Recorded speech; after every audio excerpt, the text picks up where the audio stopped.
वकील बहू। जनक पेशे से एक बहुत अच्छी वकील थी, लेकिन कहते हैं ना, बहू कितनी भी बड़ी तोप क्यों ना हो, सास के सामने तो भीगी बिल्ली ही होती है। अरे जनक, क्या बात है? आज रोटी नहीं मिली अभी तक। ये तेरा कोर्ट नहीं है जो आज फैसला ना हुआ तो कल की तारीख मिल जाए। रोटी तो रोज वक्त में चाहिए। हाँ। माँ जी, रोटी तो कब की बन गई। मैंने आपको कहा तो खाना खाने के लिए, आपने शायद सुना नहीं होगा। ओहो हो, जज नहीं हूं मैं तेरे कोर्ट की, सास हूं सास। कोई दलील फालतू की मत देना यहाँ। बहुत जानती हूं मैं इन वकीलों को। अपनी बात ऊपर रखने के लिए झूठ बोलने में जरा भी नहीं सोचते। तभी वहां जनक के ससुर आ जाते हैं। अरे भाग्यवान, क्यों बेचारे के काम को कोसती रहती है हमेशा। मैं भी तो था वहां जब ये आई थी तुझे रोटी खाने को बुलाने के लिए। सास को तो अब गुस्सा आ जाता है कि कैसे किसी ने बहू की साइड ले ली। अरे वाह जी वाह, वो तो मैं जानती थी कि कोई ना कोई गवाह तो ये पेश कर ही देगी। पर मैं तो अब सीधा खाना खाकर सोने जाऊंगी। मुझे आदत नहीं है किसी से बहसा बहसी करने की।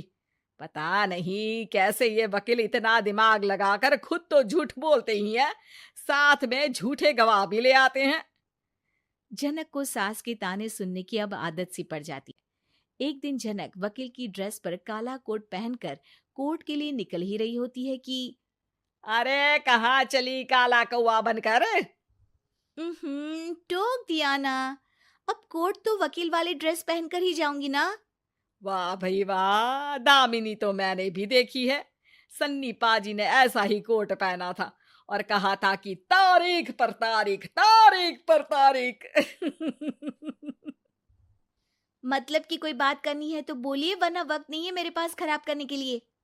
अरे पता नहीं तुझ में क्या देखा मेरे बेटे ने, सारा दिन वकीलों वाली बहस करती है, भोली भाली सास के साथ। अच्छा सुन, जो इतनी बहस मेरे आगे करती है ना, जरा अपने बॉस से कर ले, जो 1 साल भी ना हुए तेरी शादी को और काले कपड़े पहना दिए। अंदर जा और लाल कोट पहन कर आ, पता तो चले कि नई नवेली शादी हुई है। अरे माँ जी, कोर्ट में मेरा बॉस क्या करेगा? ये तो पूरे देश की ड्रेस है वकीलों के लिए। लेकिन सास तो ठहरी सास। अच्छा, तो कोई जरूरत नहीं है 2-4 साल कोर्ट जाने की। शादी थोड़ी पुरानी हो जाए तब इजाजत दे दूंगी मैं तुझे काले कपड़े पहनने की। अब क्या था, मन मारकर जनक को लाल रंग का कोट पहनकर कोर्ट जाना पड़ता है। उसके जाने के बाद आहा, बढ़िया, ये पूरे देश की ड्रेस की बात करने वाली। अरे पहना दिया ना लाल कोट। अब सास आए दिन या तो जनक को उसके काम का ताना देती, या फिर उसका काम छुड़वा देने की धमकी। तंग आकर एक दिन जनक पति से कहती है, मैं सोच रही हूँ कि कोर्ट जाना बंद ही कर दूं। अरे क्यों यार, इतना अच्छा करियर है, क्यों छोड़ने की सोच रही हो? अरे लाल रंग का कोट पहनकर जाना पड़ता है। हर बात पर सास ताना देती है कि वकील तेज होते हैं, सवाल जवाब करते हैं, झूठी दलीलें देते हैं। अरे तो ठीक है ना, वो जो कहती है अपनी समझ से कहती है, लेकिन तुमको तो पता है ना कि सच्चाई क्या है। जनक को पति की बात से हौसला मिलता है कि तभी घर पर कुछ लोग आ जाते हैं। अरे आइए पंच साहब, कैसे आना हुआ? अरे भाई साहब, सुना है कि आपकी बहू वकील है। तभी वहां सास आ जाती है। हाँ है तो, लेकिन क्या हुआ? फिर कहीं बहस कराई क्या? अरे हम तो खुद दुखी है उसके व्यवहार से।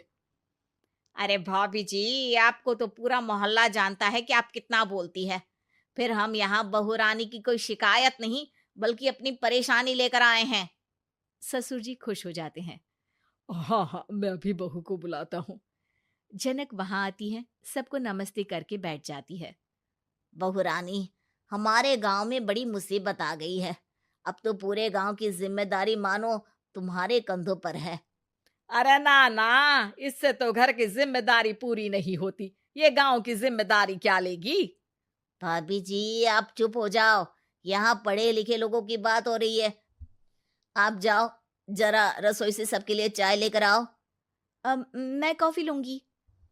हाँ हाँ, वकील साहिबा के लिए कॉफी। सास सर पैर सब पटक कर वहां से निकल जाती है। बहू, गांव में पानी नहीं आ रहा है, पड़ोसी राज्य ने हमारा पानी रोक रखा है। इसका मामला तो बड़े कोर्ट में चलेगा पंच जी, लेकिन ऐसा क्यों? वो राज्य हम लोगों से पानी के पैसे मांग रहा है। अब आधे गांव में पानी की सप्लाई खत्म हो गई है बहुरानी।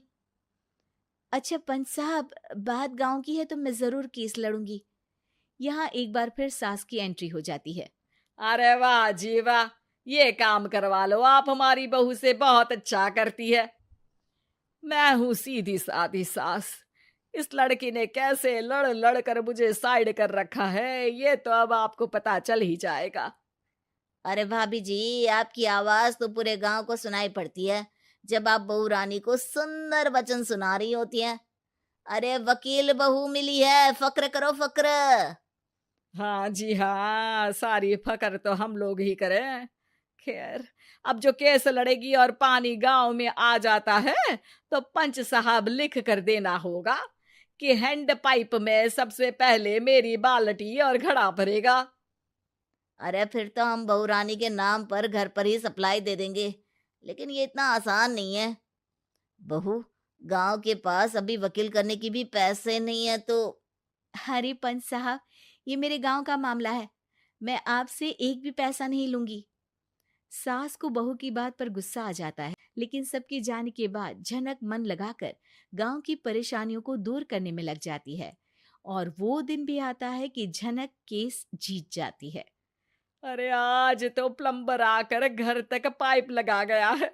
खुश हो जाओ, मेरे कारण तुम लोगों को घर के अंदर ही पानी मिल जाएगा।